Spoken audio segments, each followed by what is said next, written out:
So, students, I am again back with my lecture related to the three orders.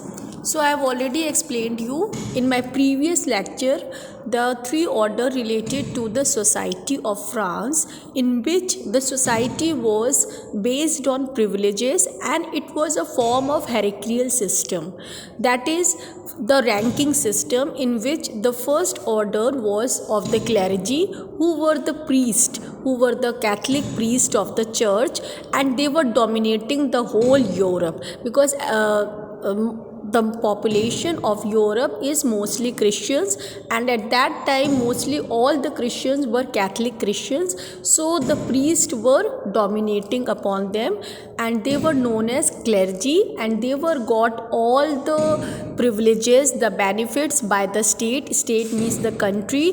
They were acquiring immense wealth of the country. They were in possession of big fields, and they were living a very lavish life.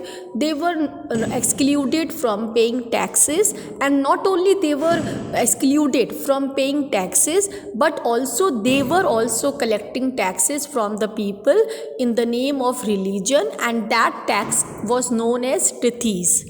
And they were also extorting money in the form of selling of indulgences. So in this way, the clergy was the privileged class, and it was dominating the Europe, and it was dominating the France also.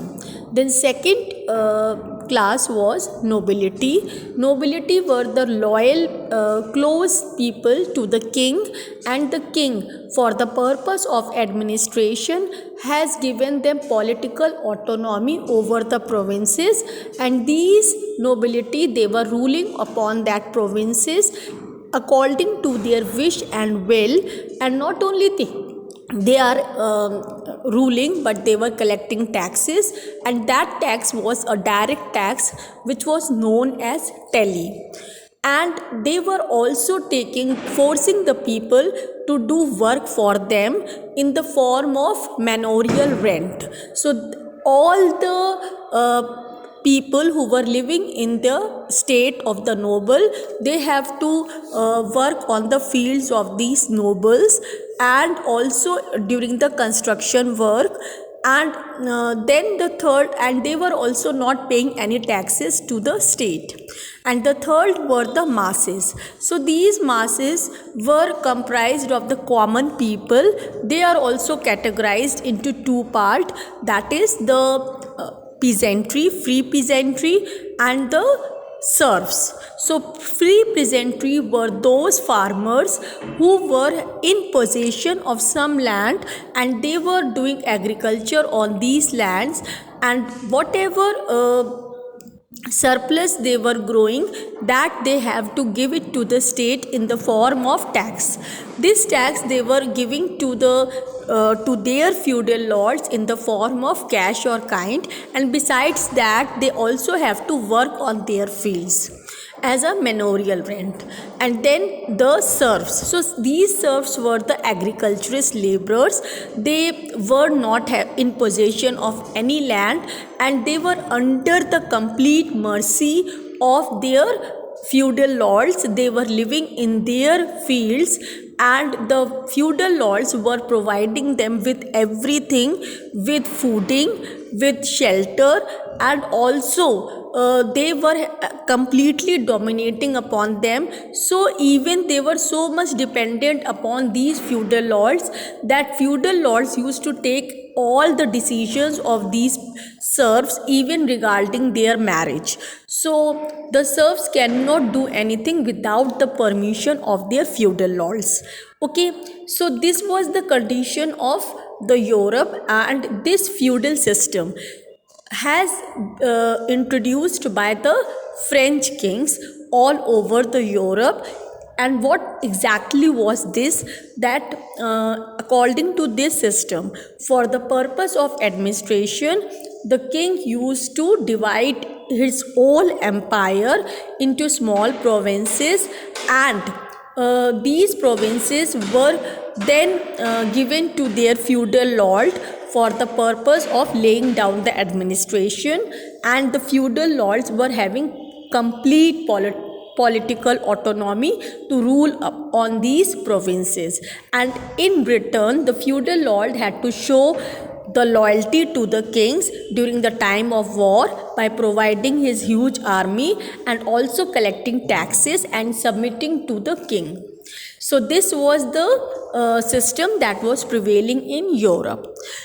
Now there were some climatic changes that occurred during the 11th to the 14th century, which ultimately led to the change in the economic and political scenario of the Europe. And what were the economic and means what was the climatic change that I have as I have already discussed with you, that the climate of the Europe changed, in which in place of the large winter duration, the summers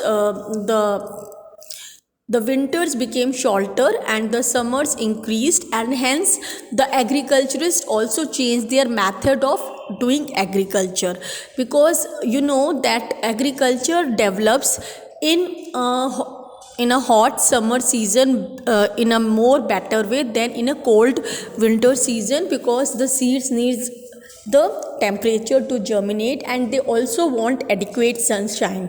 Okay, so now when they got the adequate sunshine, most of the agriculturists of the Europe, they started growing 3 crops in an year, and they were dividing their fields into 3 parts.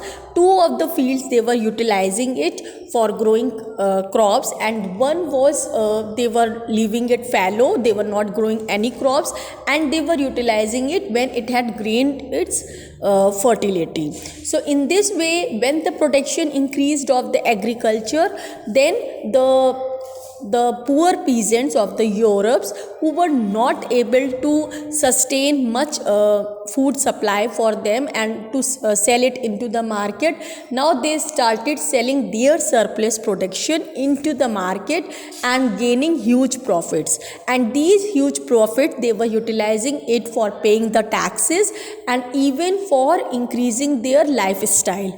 So now most of the peasants, they even changed their occupation and they became traders, and they started living in the cities for selling their produce. In this way, many of the traders, when they started living in the cities, it led to the development of the markets and soon the emergence of the new cities. Okay, so many new cities developed during the 14th and 15th century in Europe, and at that time I have also told you that during the 11th century, the Normandy king of France, he colonized the England, and he also established its colony over England and imposed this form of system, that is the vassalage system, the feudal system, in the parts of England. And who were the natives of England? Anglo and Saxons people. They were also they were forced to accept this system. Okay, so this much I think so is clear to you. Now I will start with the next one, that is the emergence of the fourth order. So, and before that, I will also tell you that the emergence of cathedral towns. When the people of the France, they started living in the cities, then the churches that were built in the cities, they were basically very large and very beautifully built, and so these large churches, they were known as cathedrals, and most of the towns developed around cathedrals also. So this I will just read it for you. From the 12th century, large churches called cathedrals were large being built in France. These belonged to the monasteries. Cathedrals were built of stone. The area around the cathedral became more populated and they became more the centers of pilgrimage. Pilgrimage means Tirth Yatra. Small towns developed around them. Stunned glass means painted glasses, okay, were used for the windows of the cathedrals. During the day, the sunlight, so how they used to enlighten these cathedrals, these stained glasses, they used to absorb the sunlight during the daytime, and then they used to reflect it back. So hence even in the night also the cathedrals used to shine, and so without electricity they were generating the light in this manner, would make them radiant, and after sunset the light of the candles would make them visible to people outside. The stained glass narrated the stories in the Bible through pictures, and what were painted on these glasses, the stories, the illustrations means they used to tell the story with the help of painting, so that is illustrations. Okay, so with these illustrations, they were means that was depicted on these stained glasses. The people who were uneducated also, they can understand what exactly was there in the Bible. Okay, two of the more well-known monasteries were those established by Saint Benedict in Italy in 529, and of Cluny in Burgundy in 910. Now, the crisis of the 14th century. So let's come to the crisis of the 14th century. What was the crisis? Crisis here means shortage. So what was the shortage? In Europe, economic expansion slowed down. This was due to three factors. In northern Europe, by the end of the 13th century, the warm summer of the previous 300 years had given to bitterly cold summers. Seasons for growing crops were reduced by a month. So again the winter struck the northern Europe, and again because of the cold climate and the cold winters, the plants cannot germinate, and again there was a shortage of food because the farmers were not able to grow the crops in during this season. And then trade was hit, and so because less production was there, so trade was hit. Okay, because they were not the crops that were grown, they were not that much produced to be sold in the market. So those mediators who were buying the crops from the farmers and selling it into the market, they also suffered immense loss because there was very less production and the farmers were not able to sell their produce, and so the trade also suffered loss. Trade was hit by excess shortage of metal money because of a shortfall in the empire of silver mines, and at that time there was also very less silver available for them, as already the silver mines were exhausted. There was no silver left in the mines to extort from to be extracted from these mines. So when there was an acute deficiency, acute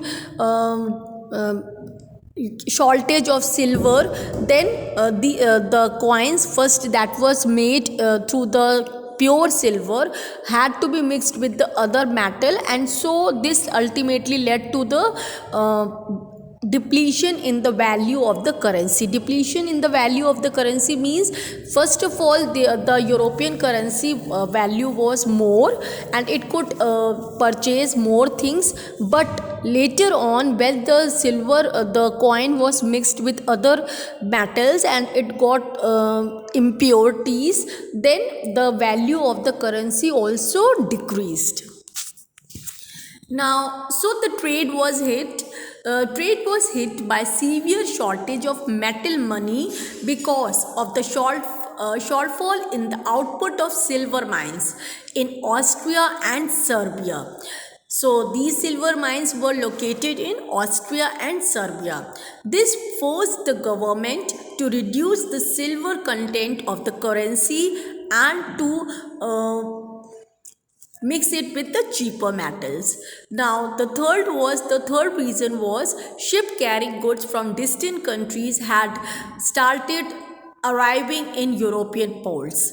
The ships came with racks carrying bubonic plague infection, the Black Death, and the worst has still to come. Means first of all, they were the severe winter struck the northern Europe, and ultimately this led to the reduction of the food production, first point. And then second was that the silver mine, there was an acute shortage of the silver, because already the silver from the mines has been exhausted and has been saturated up to a level, so no more extraction could be done to take out the silver from the mines, and so ultimately they have to mix the other metals to make a silver coin, and so the value of that silver coin decreased because it was mixed with impurities. And the third, the basic reason was, which ultimately gave a severe bolt to the northern Europe, and that was related to the bubonic plague that was caused by the rats, and which came through the ships which were coming from the Asia. Okay, so there was an export and import going on between Europe and the Asian countries, and the ships that were sailing towards the Asian countries, when they came to Europe, to the European coast, then along with their goods, the rats also came, and these rats were infected with the bubonic plague, and when they reached the coast, the rats also came to the coast, and they started causing the epidemic. Means they were, now these rats which have came from through the ships, these rats, when they came to Europe, then they started spreading the bubonic plague. So this bubonic plague was a very deadly hit to the European peoples, and it was considered as Black Death because there was no cure for this disease. Okay, and the people started dying. So millions of people perished in Europe due to this epidemic, which has spread due to the rats which came from the ships. Okay, now, so this ultimately led to some political changes. So now in the 15th and the 16th century, European kings strengthened their military and financial power. So now what happened, that when the whole Europe was struck with this epidemic, that is the bubonic plague, which is also known as the Black Death, then what happened, millions of people perished means they died, because there was no cure of this disease. And so what happened, there was a shortage of labor. Now there was a shortage of labor in the villages also, because this epidemic not even reached the cities, but through the cities it even reached to the villages and even to the remote areas. And so the laborers who were working in the fields of the feudal lords, they were also infected with this disease, and most of the serfs, they died because of this disease.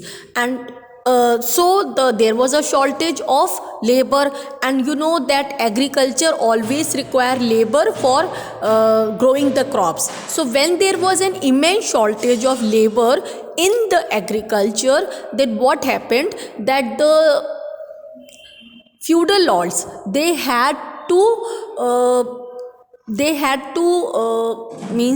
procure labor through the cities. They have to hire the labor. Okay, means most of the serfs died due to the bubonic plagues, and most of them fled away from the villages which were severe infected by this disease, so to escape their life. So for that, these feudal lords, they have to arrange the labor from outside, and these laborers which were coming from outside, they were asking more money from these feudal lords. They were asking more wages, and because they were also not willing at that time. Mostly in epidemics this happens, that if a area is more infected with this type of disease and the spread of bubonic plague and all that, then the people are not willing to relocate in that area. And even if they want to relocate, then they ask for more favors, like in the form of more wages, more salaries and all that, because they have to live in a danger zone where they can also be infected with that disease. So when the feudal lords, they have to arrange the labor from the cities or from outside other parts of the Europe, because this disease infected the Western Europe the most, like the Spain, the Portugal and the France. So they have to arrange the people from the Central Europe like Iraq and all that. And these laborers from outside like Balkan states and all that, so they were asking more wages, more money from these feudal lords. So these feudal lords, they were have to suffering immense loss, because first of all protection was less, and second thing, they have to pay more labor wages and all that. So they did one thing, they, instead of hiring labor, they started the contract labor system, in which the laborers were brought on a contract for a period of time on certain amount of money, and after the completion of the work they used to return back. So this ultimately led to the end of the system of serfdom, because first of all the serfs who were on the complete mercy of their feudal lords, they were living and they were doing all the production work, like they were engaged in the agriculture and all that, and they were doing all the manual work. But after during the bubonic plague, when most of these serfs died or they fled away to other places, and this led to the shortage of labor, then ultimately this also ended the feudal system and the serfdom, and an emergence of a new system which came to be known as the contract labor or the hired labor. Okay, so first change was this. This ultimately led to the changes in the political sphere also. So what were the political changes in the political sphere? This I am going to tell you now. So political changes. So when during the 15th century, when the shortage of labor led to the end of the feudal system and the serfdom, then a new form of political system emerged in France and in the European countries, and this was the emergence of the autocratic ruler. Means the rulers became very powerful during this time, because now all the powers were concentrated with the hands of the ruler. They became autocrat, means they were having all the powers. Their powers were not shared with their nobility, and they were the supreme in the sense, means they became absolutist. They were absolute rulers. They were having the power to execute, the power to legislate, and the power to do judiciary. So, and even they were maintaining a very big army underneath them, and they were the military commander or the head of their army. Then first of all, autocracy developed during this time, formation of the absolutist ruler, and of the serfdom and the feudal system during the 15th century. Now, so who was the one, and this led to the emergence of the new monarchs. So who were the new monarchs? New monarchs was Louis XI in France, Maximilian in Austria, Henry VII in England, and Isabella and Ferdinand in Spain were absolutist rulers who started the process of organizing and standing armies. Then second is decline of feudalism and lordship in the 16th century paved the way for the rising of the nation states in Europe. So nation states in Europe, what is the meaning of nation states? Nation states means that unification of smaller states into a big nation, that is the formation of federation. Federation means what? That when small states are combined together, they are unified together to form a big nation. So that is known as unification of nation. And in this unification of nation, the central government or the central power is having all the powers, is most powerful. Like the central government has more powers than the state governments. Okay, and there is a written constitution, and the people of that country and even the government is abided by the constitution or the supreme law of the country, and uniform method of law, then uniform currency, uniform language prevails everywhere, and uniform weights and measures. So this is known as unification of state, and in which the central government has the full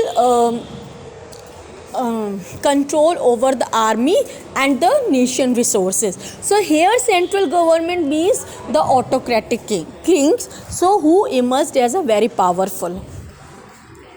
Now, French, German and Russian revolutions took place in 1789. So in class 9th, you have all gone through the French Revolution in 1789, and you have seen, you have already studied in standard 9 that how the political transformation took place during the Louis XVI, when he was the ruler, he ascended the throne, and uprising took place by the common people led by the National Assembly, in which he was finally executed, and a new form of government, that was an elected government, was placed by the people of France, and this was known as provisional government. Later on it was took place by the poor people, poor sections of the people under the Maximilian Robespierre, and which was known as Jacobins regime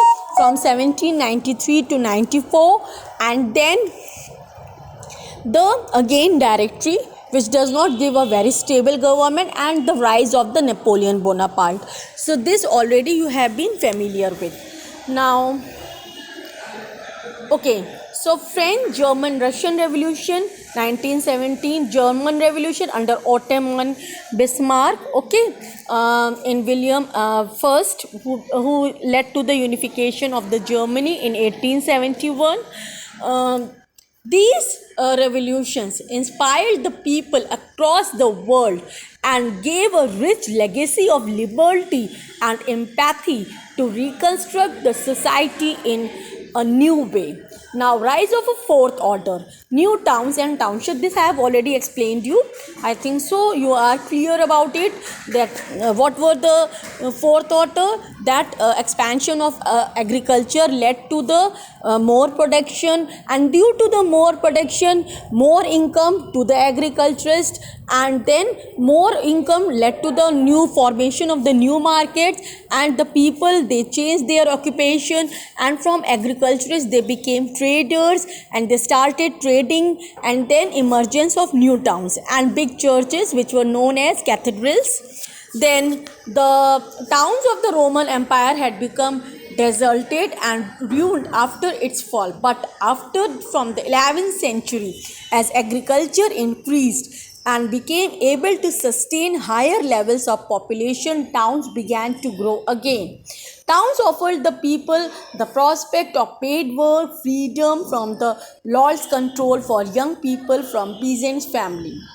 Then the bigger towns and population of about 30,000. Okay, now guild. So what is exactly guild is?